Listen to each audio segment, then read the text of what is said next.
Sekitar tahun 2009, setelah 3 tahun saya pulang tugas dari Jawa Barat, ada seseorang datang bertemu dengan saya. Assalamualaikum Ustaz. Waalaikumsalam. Sampean dari mana? Saya dari gang sebelah Ustaz. Boleh saya bercerita kepada Ustaz? Boleh, silakan. Bagaimana hukumnya menyakiti hati orang tua? Saya jawab, Allah tidak akan ridho kepada orang. Sehebat apapun sujudmu kepada Allah, bahkan seandainya tempat sujudmu itu cekung karena sujudmu, tetapi engkau masih menyakiti hati ibu, sujudmu menjadi sia-sia kepada Allah. Sehebat apapun amalmu, tapi engkau pernah menyakiti orang tuamu baik dengan ucapanmu apalagi dengan tingkahmu, maka dipastikan Allah tidak akan ridho kepadamu. Terima kasih Ustaz. Saya hanya ingin bercerita kepada Ustaz. Beberapa hari yang lalu, di suatu pagi saya datang kepada ibu saya, karena memang rumahnya tidak jauh. Saya tidak punya uang waktu itu. Uang yang ada di saku saya hanya 22.000. Dan pagi itu saya bertanya kepada ibu saya, Umi pagi ini mau sarapan apa? Ibunya dengan lemah lembut menjawab, gak usah nak. Umi tahu kamu gak punya uang karena kamu belum punya pekerjaan. Tapi karena anak ini begitu mencintai ibunya, dia berkata lagi, uang saya banyak Umi. Uang saya banyak. Tenang saja. Apa yang Umi pengen, sebut saja. Dan dia tahu bahwa uminya itu senangannya adalah makan sate. Maka walaupun dilarang oleh ibunya, dilarang oleh uminya, dia berangkat ke pasar. Dia ambil sepedanya. Dia tidak punya sepeda motor. Dia berangkat ke pasar dengan uang 22.000 di sakunya.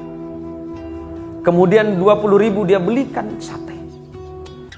Kemudian dia kembali ke rumahnya dengan tersenyum kepada ibunya. Umi, saya belikan makanan kesenangan Umi. Mudah-mudahan Umi suka. Dan tanpa disadari oleh anak ini, ibunya ini meneteskan air mata. Karena ibunya tahu bahwa anak ini gak punya uang. Tapi karena ingin menghargai jeripaya anaknya, ibu ini mau. Dan setelah itu kemudian anak ini menyuapi ibunya. Dengan telaten dia menyuapi ibunya. Dan tanpa terasa ibunya kemudian berdoa kepada Allah. Nah, semoga Allah memberikanmu rezeki yang lebih. Hati ibunya bahagia. Bahagia hati. Padahal di samping kebahagiaannya ibunya bersedih. Karena anaknya punya uang satu-satunya. Dan setelah selesai ibunya disuapin kemudian pamitan kepada ibunya. Mi, saya pamit kalau kira-kira ada apa-apa. Nanti Umi kasih tahu saja. Nanti selepas sholat duha saya mau berangkat. Saya ada janjian dengan orang. Selepas sholat duha kemudian anak ini berangkat dengan uang hanya 2.000 di sakunya. 2.000 rupiah. Di tengah perjalanan dia hanya berharap kepada Allah, ya Allah, ampuni dosa ibuku, ampuni dosa ayahku. Ibuku yang melahirkan, membesarkanku dan merawatku dengan tanpa pamrih. Yang ketika aku sakit, ibuku tidak pernah tidur. Dan ibuku selalu berbohong kepadaku. Padahal perutnya lapar, tapi ibuku selalu mengatakan kenyang. Ketika ibuku tidak punya uang, dia selalu mengatakan dia punya uang. Selamatkan ibuku. Itu terus yang diucapkan dalam hati. Ketika sampai di tengah jalan, di perjalanan, tiba-tiba dia dicegat oleh seorang ibu. Seorang nenek-nenek. Dan ibu nenek ini berkata kepada anak ini, "Nak, saya mau nyebrang." Si anak muda ini berpikir ibu ini akan menyeberang jalan. Rupanya ibu ini akan ke kota seberang. Dan pada waktu itu angkot atau angkutan umum atau oplet ongkosnya Rp2.000 dan itu hanya satu-satunya yang ada di sakunya. Tapi karena dia mencintai ibunya, setiap ada perempuan tua dia menganggap itu sebagai ibunya. Maka dengan sigap anak muda ini bilang, "Ibu, silakan naik. Nanti saya bilang sama sopirnya ibu turun di mana." Maka kemudian anak muda ini dengan sisa uang yang Rp2.000 kemudian diberikan kepada sopir ini sebagai bayaran terhadap nenek yang sudah naik angkot. Berarti habis uang di sakunya. Tapi dia bahagia. Karena bagi dia membahagiakan ibu dan membahagiakan orang yang seumuran dengan ibunya adalah sebuah kenikmatan. Dan kemudian tidak berapa lama Allah membalasnya. 20.000 yang dia bayarkan untuk membelikan makanan ibunya dan 2.000 yang dia bayarkan untuk ongkos ibu tua tadi, Allah balas hanya dalam hitungan 30 detik.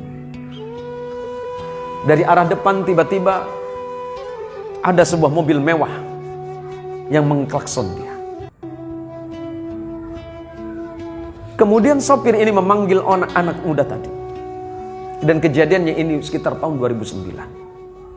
Dipanggilnya anak muda ini. Dia tanya, "Dek, kamu mau kemana?"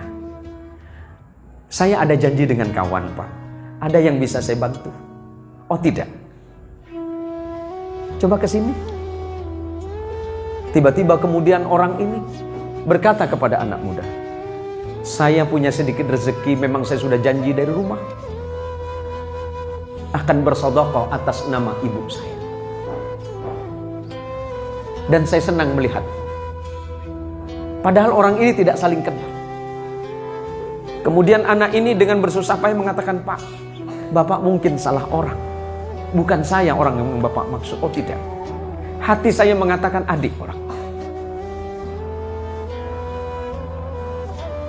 Tidak lama kemudian setelah orang ini menyodorkan amplop, si anak muda ini kemudian mengucapkan terima kasih dan memasukkan ke saku celananya.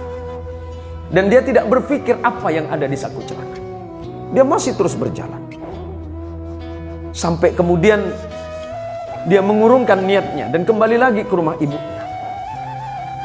Dan ketika sampai di depan ibunya, dia menangis sejadi-jadinya. Hanya karena sebuah bakti yang dia anggap sepele. Ternyata Allah membalas 20.000 yang dibelikan makanan untuk ibunya, 2.000 untuk ibu tua yang seumuran dengan ibunya. Allah balas dengan jumlah 22 juta.